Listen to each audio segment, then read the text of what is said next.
turn now to a media shipstorm over Russian vessels that were believed to be headed for Syria. At least, that's what reports would have you think.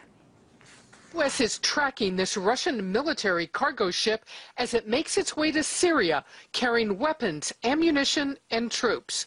These attack helicopters that are now off the coast of the United Kingdom, coming from Russia and headed to Syria, but they're held there right now. It almost reminds me, you know, of sort of a Cuban Missile Crisis kind of moment. Major combat elements, Larry. I'm told Air Assault Division, Combined Arms Division, the Marines from the Black Sea Fleet are on their way to Syria right now.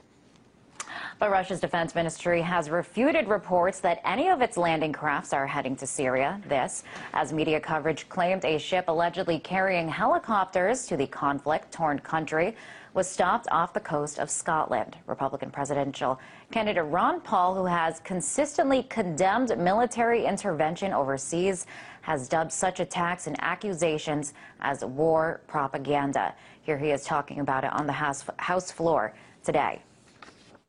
There's no benefit for us to be picking sides, secretly providing assistance and encouraging civil strife in an effort to effect regime change in Syria.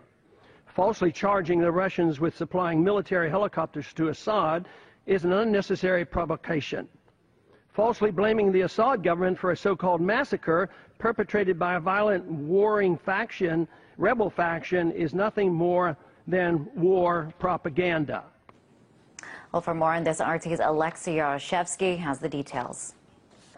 A Russian ship allegedly bound for Syria named al-Assad was stopped at the coast of Scotland by the request of the British government. Its insurance was cancelled, and despite that this has not been confirmed nor by the Russian Defense Ministry nor by anyone else, the Western media have already came up with allegations and headlines that this ship was carrying helicopters to Syria to aid Assad's regime in the conflict zone. Now, definitely this is not the first time that the Western media has come up with such allegations, because we've heard about 2 Russian ships of the Black Sea Fleet which are ready to sail towards Syria. Now, CNN and NBC and many other stations came up with their reports last week, believing that these ships were already on their way to Syria, and thus creating many concerns in the West, especially that Russia would be aiding Assad's regime in the conflict. Now, Russia has been firmly denying all such accusations, saying that it's not been taking any sides,